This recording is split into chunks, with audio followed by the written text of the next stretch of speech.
Titans number 15, Dan Abnett and Brett Booth, the the kind of dream team, I guess. So this issue, no one's even reacting to that joke. Okay, fine, whatever.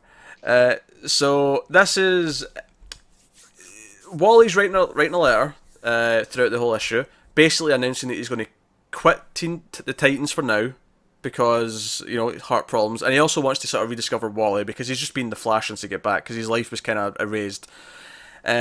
We pick up the cliffhanger that Nightwing is the one who has been taken over / hacked, and that leads to a bit of a confrontation. It's quickly kind of wrapped up though, although I do really like that as we're kind of like sort of playing out that scenario where Arsenal's kind of dealing with it and he's accusing him of it. Wally's talking about how Dick's the most trustworthy one and he's the heart of the team. I kind of like that. That was a nice sort of juxtaposition to kind of... Well, and because he wasn't really a traitor, it's because of nanobots. Like, exactly. They got infected. Yeah. Like, so there's kind of nothing... Like, yeah, the sentiment's nice, but there's kind of no impact there because it's not like he was actively betraying the team. Yeah, it was just a nice touch because it kind of... It just like it gave it some emotion more than it just being Dick's the traitor. Even though it turns out that the talking at the end of the last issue was just him. Like he realised what was going on and he was trying to buy time to like sort of trace where it was coming from, which leads us to sort of location at the end. There's a lot of fun stuff in the middle of the issue, just little things as they're trying to figure things out. For example, where Nightwing's revealed all this, I like that he said, maybe there's a bit too much Batman in me that I was keeping a couple of secrets. And Wally's about to confess what he's written in the letter, and he's like, okay, if we're all confessing stuff, I've got this to say. And then Garth just jumps in with, I'm in love with Lilith. And then Donna's like, we know. We all know. It's fine. So some fun stuff there. But it all... Meanwhile, you got Malcolm Duncan and Narc doing what they're doing. Some mysterious entity takes them, and we get this flash of white, and these feathers drop to the ground. So someone's taking them, which also later happens to Simon, who is sort of paying attention and like realizes the Titans are going to this location, and he doesn't want them to go there. He thinks that's weird, but then he gets taken again. Same feathers on the ground. Lilith reveals that she thinks whatever's going on here, they're getting ready to combat her because she's going to be this end of the world chaos point. Like she's going to start something, which isn't intentionally going to do right now, obviously, but that's what they're thinking, and she's worried that this is a premonition that something's going to happen. So they all congregate to this location.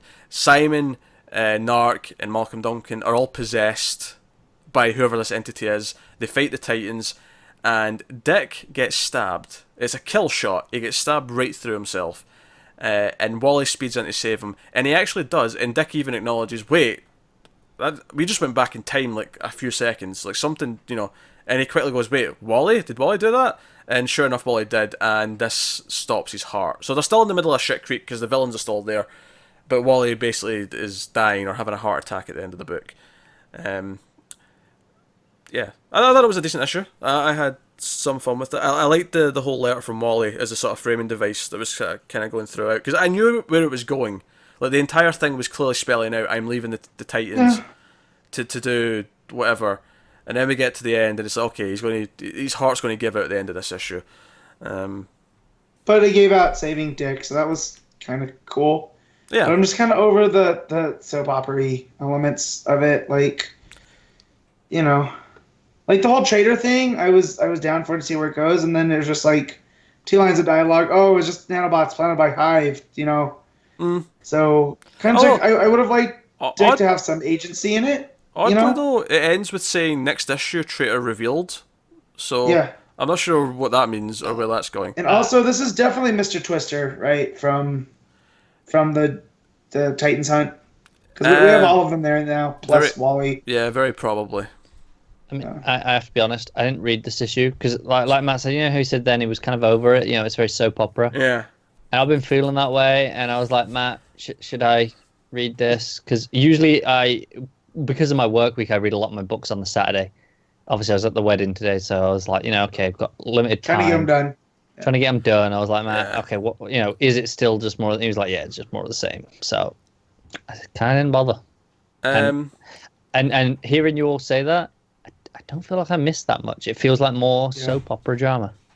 It feels like it's spinning its wheels because it doesn't know what it wants to do with the characters right now. And it was kind of nice in that little pocket, but it's kind of been since the Lazarus contract. It's been kind of not knowing what to do with these characters. That's kind of where it lost me, actually. Yeah, you're right. Yeah.